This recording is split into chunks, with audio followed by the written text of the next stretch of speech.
All right, well, moving on now. Typically on Wednesdays, we like to put the spotlight on the farm women's group, Common Ground. Common Ground is a group of farm women who want to be a resource for consumers who want to know more about how their food is grown. In this segment, we hear from volunteer Anita Keys from the Sandhills on planting tomatoes. Well, this is the time of year when people are getting very excited about gardening. And joining me now is Anita Keys. Anita, it's good to see you today. I'm here to share with you a little bit about getting those tomatoes in the ground. And maybe some of you in eastern Nebraska have already done that, but out here we haven't quite yet.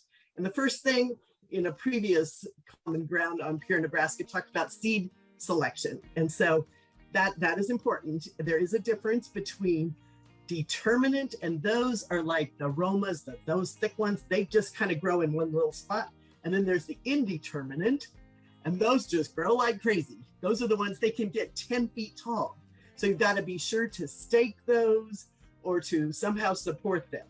And one thing I want to mention is when you're putting these little plants in the ground, they may look like they're awful fragile. Well, if you put a milk jug that I've cut the bottom out of. So we cover our garden with these. And then when the green starts to come out the top, we cut that top out and still let it protect it so the plant can grow up through the top. Another thing you may think about is the soil temperature, and you can get a thermometer, but be sure to mark that this is your garden thermometer. Don't put it in your meat. Tomatoes need like 70 degrees, and I just went out and checked, and ours is like 65, but we're having some pretty hot days here now. Things to avoid when planting: don't plant anywhere near a black walnut tree, like 50 feet away. There's some disease that tomatoes get from black walnuts. Did not know that. Potatoes is another thing you don't want to plant near it.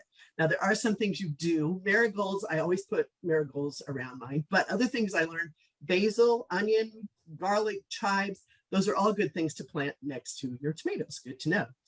They need full sun. You also might want to make a little map of your garden. And here I looked at the last 10 years of my garden maps. And okay, so here I've got Roma, Big Boy. I have the kind of variety. So if you have one you end up really liking, then you know which tomato plant that was, instead of, oh, I don't remember when I planted those seeds, what kind that was. Spacing and depth: you want your rows 5 feet apart, and then the plants like 2 to 3 feet apart. Fertilization: okay, some people put eggshells, some people even put them in a blender, and that adds a little calcium to your soil. I usually just use tomato plant, and here it's like 18-18-21 is what that fertilizer is on that. Watering: you want them constantly moist. Those are some tips on getting a bountiful tomato harvest.